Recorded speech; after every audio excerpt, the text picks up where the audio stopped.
ابن عباس کے غلام قریب نے حضرت عبداللہ بن عباس رضی اللہ عنہما سے خبر دی کہ آپ ایک رات ام المومنین حضرت میمونہ رضی اللہ عنہا کے یہاں سوئے۔ ام المومنین میمونہ رضی اللہ عنہا آپ کی خالہ تھیں۔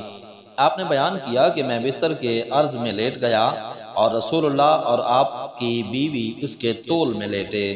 پھر رسول اللہ سو گئے حتیٰ کہ آدھی رات ہوئی یا اس سے تھوڑی دیر پہلے یا بعد، تو آپ بیدار ہو کر بیٹھ گئے اور چہرے سے نیند کے خمار کو اپنے دونوں ہاتھوں سے دور کرنے لگے۔ پھر سورہ آل عمران کے آخر کی 10 آیاتیں پڑھیں۔ اس کے بعد پانی کی ایک مشک کے پاس گئے جو لٹک رہی تھی۔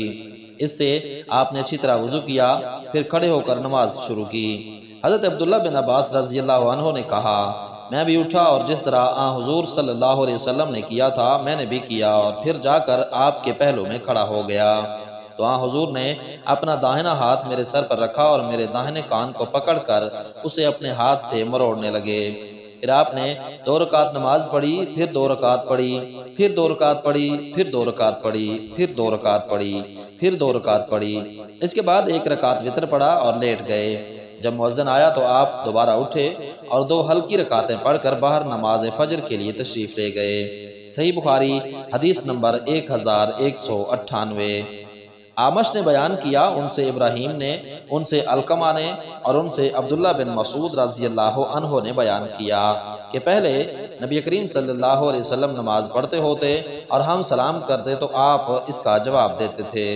جب ہم نجاشی کے یہاں سے واپس ہوئے تو ہم نے پہلے کی طرح نماز ہی میں سلام کیا، لیکن اس وقت آپ صلی اللہ علیہ وسلم نے جواب نہیں دیا، بلکہ نماز سے فارغ ہو کر فرمایا کہ نماز میں آدمی کو فرصت کہاں۔ ہم سے عبداللہ بن نمیر نے بیان کیا، کہا کہ ہم سے محمد بن فضیل نے بیان کیا، کہا کہ ہم سے آمش نے بیان کیا، ان سے ابراہیم نے، ان سے علقمہ نے اور ان سے عبداللہ بن مسعود رضی اللہ عنہ نے بیان کیا۔ صحیح بخاری حدیث نمبر 1199۔ ہم سے ابراہیم بن موسیٰ نے بیان کیا، انہوں نے کہا ہم کو عیسیٰ بن یونس نے خبر دی، انہیں اسماعیل بن ابی خالد نے، انہیں حارث بن شبیل نے، انہیں ابو عمر بن سعد بن ابی ایاس شیبانی نے بتایا کہ مجھ سے زید بن ارقم رضی اللہ عنہ نے بتایا کہ ہم نبی کریم صلی اللہ علیہ وسلم کے عہد میں نماز پڑھنے میں باتیں کر لیا کرتے تھے، کوئی بھی اپنے قریب کے نمازی سے اپنی ضرورت بیان کر دیتا۔ پھر آیت حافظوا علی الصلوات اتری اور ہمیں نماز میں خاموش رہنے کا حکم ہوا۔ صحیح بخاری حدیث نمبر 1200۔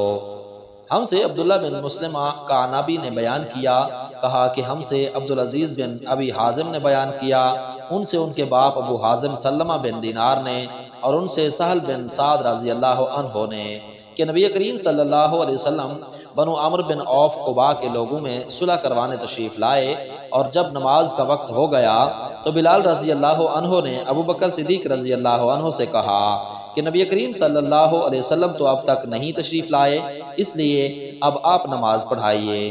انہوں نے فرمایا اچھا، اگر تمہاری خواہش ہے تو میں پڑھا دیتا ہوں۔ خیر، بلال رضی اللہ عنہ نے تکبیر کہی، ابو بکر رضی اللہ عنہ آگے بڑھے اور نماز شروع کی۔ اتنے میں نبی کریم صلی اللہ علیہ وسلم تشریف لے آئے اور آپ صلی اللہ علیہ وسلم صفوں سے گزرتے ہوئے پہلی صف تک پہنچ گئے۔ لوگوں نے ہاتھ پر ہاتھ بجانا شروع کیا۔ سہل نے کہا کہ جانتے ہو تصفیح کیا ہے، یعنی تالیاں بجانا، اور ابو بکر رضی اللہ عنہ نماز میں کسی طرف بھی دھیان نہیں کیا کرتے تھے، لیکن جب لوگوں نے زیادہ تالیاں بجائیں تو آپ متوجہ ہوئے، کیا دیکھتے ہیں کہ نبی کریم صف میں موجود ہیں۔ حضور نے اشارے سے انہیں اپنی جگہ رہنے کے لیے کہا۔ اس پر ابو بکر رضی اللہ عنہ نے ہاتھ اٹھا کر اللہ کا شکر ادا کیا اور الٹے پاؤں پیچھے آ گئے اور نبی کریم صلی اللہ علیہ وسلم آگے بڑھ گئے۔ صحیح بخاری حدیث نمبر 1201۔ ہم سے عمر بن عیسیٰ نے بیان کیا، انہوں نے کہا کہ ہم سے ابو عبد الصمد العمی عبدالعزیز بن عبد الصمد نے بیان کیا، انہوں نے کہا ہم سے حسین بن عبد الرحمن نے بیان کیا، ان سے ابو وائل نے بیان کیا، ان سے حضرت عبداللہ بن مسعود رضی اللہ عنہ نے بیان کیا کہ ہم پہلے نماز میں یوں کہا کرتے تھے، فلاں پر سلام اور نام لیتے تھے، اور آپس میں ایک دوسرے شخص دوسرے کو سلام کر لیتا۔ نبی کریم نے سن کر فرمایا اس طرح کہا کرو۔ ترجمہ یعنی ساری تحیات، بندگیاں اور کوششیں اور اچھی باتیں خاص اللہ ہی کے لیے ہیں، اور اے نبی آپ پر سلام ہو، اللہ کی رحمتیں اور اس کی برکتیں نازل ہوں، ہم پر سلام ہو اور اللہ کے سب نیک بندوں پر۔ میں گواہی دیتا ہوں کہ اللہ کے سوا کوئی معبود نہیں، اور گواہی دیتا ہوں کہ محمد صلی اللہ علیہ وسلم اس کے بندے اور رسول ہیں۔ اگر تم نے یہ پڑھ لیا تو گویا اللہ کے ان تمام صالح بندوں پر سلام پہنچا دیا جو آسمان اور زمین میں ہیں۔ صحیح بخاری حدیث نمبر 1202۔ ہم سے علی بن عبداللہ مدینی نے بیان کیا، کہا کہ ہم سے سفیان بن عیینہ نے بیان کیا، کہا کہ ہم سے زہری نے بیان کیا، ان سے ابو سلمہ نے، اور ان سے ابو ہریرہ رضی اللہ عنہ نے کہ نبی کریم صلی اللہ علیہ وسلم نے فرمایا، نماز میں اگر کوئی بات پیش آ جائے تو مردوں کو سبحان اللہ کہنا اور عورتوں کو ہاتھ پر ہاتھ مار کر یعنی تالی بجا کر امام کو اطلاع دینی چاہیے۔ صحیح بخاری حدیث نمبر 1203۔ ہم سے یحییٰ بلخی نے بیان کیا، کہا کہ ہم کو وکی نے خبر دی، انہیں سفیان ثوری نے، انہیں ابو حازم سلمہ بن دینار نے، اور انہیں سہل بن سعد رضی اللہ عنہ نے کہ نبی کریم صلی اللہ علیہ وسلم نے فرمایا، سبحان اللہ کہنا مردوں کے لیے ہے اور عورتوں کے لیے تالی بجانا۔ صحیح بخاری حدیث نمبر 1204۔